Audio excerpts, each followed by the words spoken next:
மாண்புமிகு பேரவைத் தலைவர் அவர்களே, மக்களே மக்களுக்காக மக்களால் நடத்தும் ஆட்சி மக்களாட்சி என்றார் அமெரிக்க முன்னாள் குடியரசுத் தலைவர் திரு ஆப்ரஹாம் லிங்கன்.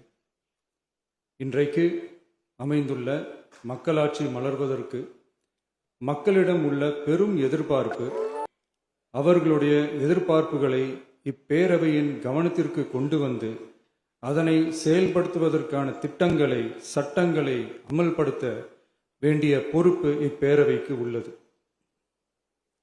அதிகமான மக்கள் அதிக நன்மைகளை இந்த ஆட்சி காலத்தில் நன்மை பெற்றுள்ளார்கள் என்கிற வகையில் நம்முடைய செயல்பாடுகள் அமைய வேண்டும். இங்கே அனைவரும் சமம்.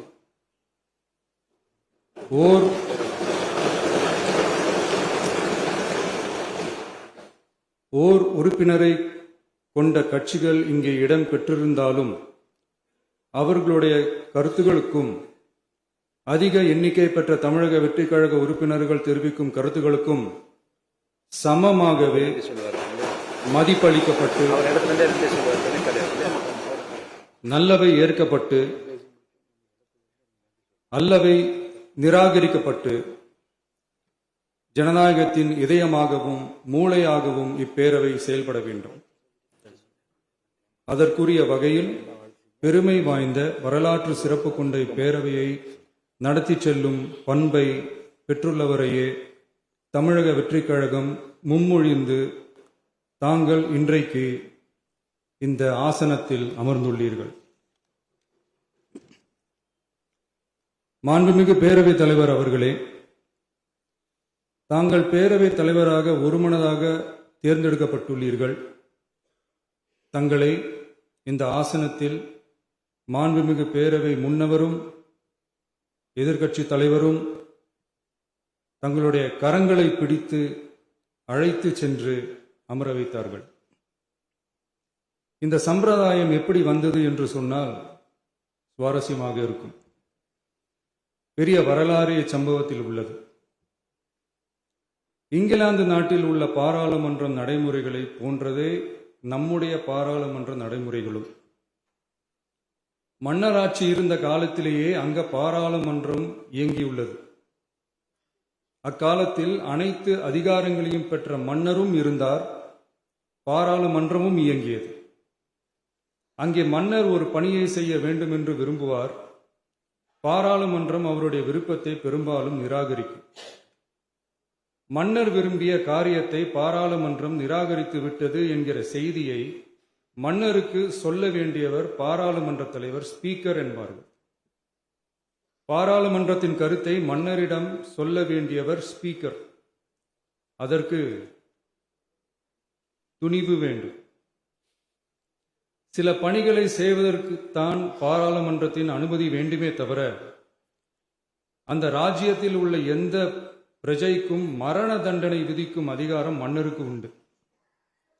தான் விரும்பியதை பாராளுமன்றம் நிராகரித்து விட்டது என்று சொல்லும் ஸ்பீக்கருக்கு மரண தண்டனை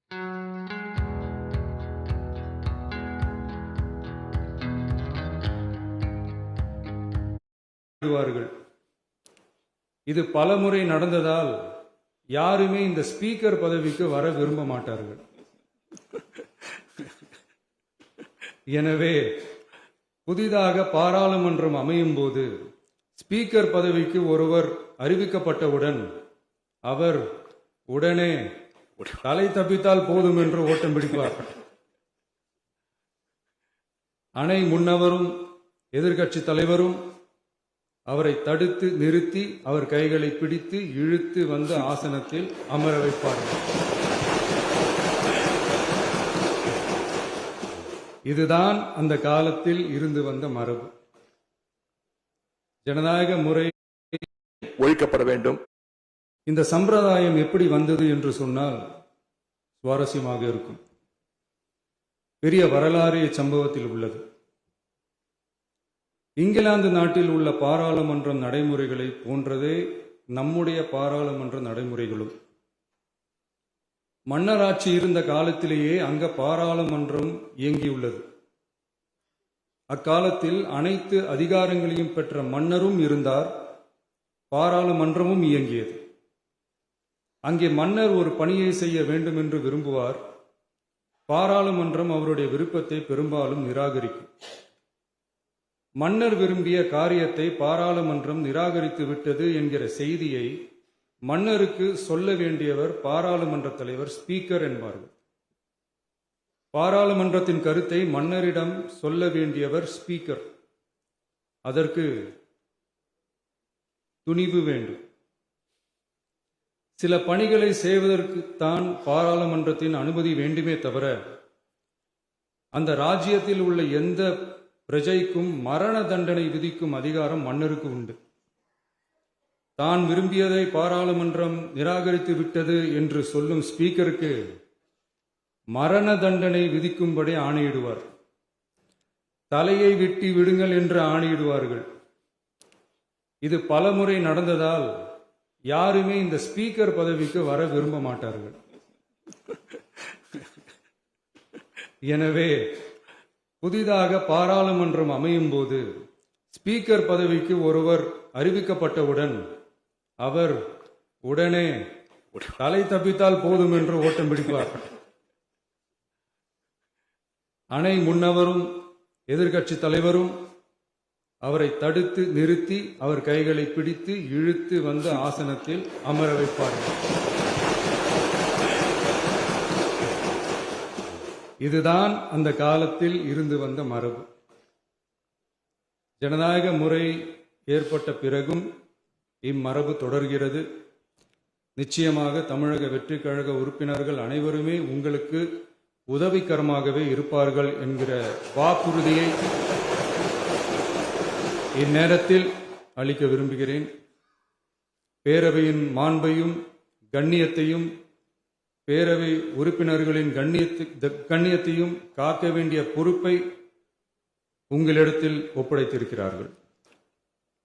தற்காலிக பேரவைத் தலைவர் பொறுப்பில் மிக சிறப்பாக பணியாற்றிய நம்முடைய உறுப்பினர் திரு மூவி கருப்பையா அவர்களை சந்திக்க நேற்றுக்கு சென்றிருந்தேன். அங்கே முந்தைய பேரவைத் தலைவர்கள் படங்களை கண்ணுற்ற போது, அவர்களை பற்றி அறிந்த போது உண்மையிலே எனக்கு பெருமிதம் தந்தது. ஏனென்றால் எடுத்துக்காட்டாக விளங்கும் திரு ஜே சிவ சண்முகம் பிள்ளை, டாக்டர் யு கிருஷ்ணராவ், திரு எஸ் செல்லப்பாண்டியன் அவர்களுடைய வரிசையில் மிக சரியான ஒருவரையே நாம் முன்மொழிந்துள்ளோம் என பெருமை அடைந்தேன்.